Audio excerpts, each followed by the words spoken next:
भोले बाबा ने भैया अमर कथा सुनाई। अमर कथा में पार्वती जी बीच में सो गई, तो जो तोते का बच्चा ऊपर बैठा था उसके कानों में अमर कथा गई, तो चेतना आ गई, और चेतना इतनी प्रबुद्ध आई कि वो बुद्ध और प्रबुद्ध बन गया। तो जब पार्वती जी सो गई तो कथा में बीच बीच में जवाब देना चाहिए। हाँ महाराज बढ़िया कह गई, ओ हाँ जय हो। ये बीच बीच में बोलने से कथाकार का मन लगा रहता है कि तुम्हें समझ में आ रही, बोलो जय बजरंगबली। कुछ लोग तो वरना ऐसे बैठ जाते जैसे घर से पिट करके आए हुए। घर से पिट करके आए हो अपनी यहाँ पर आराम करने आए। एक आदमी हमें मिला, एक बात बता, तुम कथा में क्यों इतनी ज्यादा क्यों कथा में जाते हो? बोले घर में 3 घंटा कम से कम बच तो जाते। हमका मतलब है बोले घर में रहो तो पत्नी की बातें सुननी पड़ती, कम से कम पत्नी से तुम ठीक हो गुरुजी। बताइए, बाद में पता लगा वो भी मूसा खेड़ी का था। बोलो सीताराम सीताराम। भोले बाबा ने कथा सुनाई, वह सुख यानी तोता बीच बीच में जवाब देने लगा। जब बीच बीच में जवाब देने लगा, ओहो कहते अमर कथा शिव शंकर भोले दानी, हुंकारी भरे माता पार्वती। पार्वती जी हुंकार भरती नहीं, पर मध्य में ही जब पार्वती जी सो गई तो तोता ने हुंकार भरी। जब कथा पूरी हो गई और कथा विराम हुई तो भोले बाबा ने पार्वती जी से पूछा, काऊ देवी जी कथा सुनी? हाँ महाराज। अच्छा पूरी सुनी? हाँ महाराज। सुना हमने क्या क्या सुनाया? तो जहां तक उन्होंने सुनी थी सो तो पार्वती जी ने बढ़िया सुना दी, जहां से सो गई थी वहां से ही वो भोपाल सागर के रास्ते चलने लगी। भोले बाबा बोले, देवी जी गड़बड़ है, लगता है तुम सो गई थी। धीरे से पार्वती जी बोली, जी महाराज पर एक बात बताओ, हुंकार किसने भरी? आहा, जब भोले बाबा ने धरी ध्यान, देखो भोले बाबा जैसे ही ध्यान धर करके देखा, कौन है जिसने हमारी अमर कथा को सुना?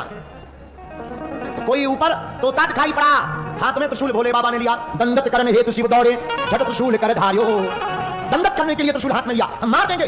तुमने हमारी कथा चोरी से सुन ली है। वो तोता प्राण बचा करके भागा, बड़ी दूर तक भागा।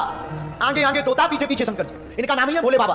पीछे पीछे भोले बाबा, आगे आगे तोता। वो तोता भागता भागता कहीं जगह नहीं मिली तो वेद व्यास जी की पत्नी धान फटक रही थी, धान। उसी समय उनको जमुहाई आई, और जैसे ही जमुहाई आई वह छोटा सा तोते का बच्चा मुख के द्वारा उन वेद व्यास जी की पत्नी के पेट में चला गया।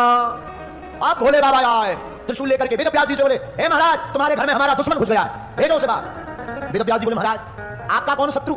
भोले बाबा बोले, चोर है चोर, उसने हमारी कथा चुरा ली। तो वेद व्यास जी बोले, महाराज जी कौन सी कथा? अमर कथा, उसने हमारी अमर कथा सुन ली। वेद व्यास जी बोले, बाबा अब उसका करोगे क्या? भोले बाबा बोले, त्रिशूल मार करके मारेंगे। वेद व्यास जी बोले, लो तुम भोले के भोले ही रह पक्के। बोले क्यों? बोले जब उसने अमर कथा सुन ली तो अमर कथा का फल क्या है? वो कभी मरेगा नहीं, जब मरेगा नहीं तो तुम्हारे त्रिशूल से कैसे मर जाएगा? तब भोले बाबा को याद आया, अरे राम राम राम राम राम राम राम। अब तो भैया हम जे चले, भोले बाबा चले गए। 12 वर्ष तक रहे माता जी की कोख में। 12 वर्ष बाद वेद व्यास जी ने कहा, भैया जो भी हो सो बाहर आ जाओ। तो भीतर से आवाज आई, पिताजी हम बाहर आएंगे तो हमें लफड़े में फंसा दोगे, शादी करवा दोगे, गृहस्थ में पढ़वा दोगे, हमें प्रपंच में पढ़ना नहीं। वेद व्यास जी बोले, चिंता मत करो, हमको मोह नहीं सताएगा, तुम बाहर आओ। बोलो जय बजरंगबली। अब 12 वर्ष बाद जब वेद व्यास जी की धर्मपत्नी के कोख से वह प्रकट भय तो कोई और नहीं, भागवत की महिमा को जन जन तक पहुंचाने वाले परमहंस श्री सुखदेव जी महाराज प्रकट हो गए हैं। सुखदेव भगवान की जय हो।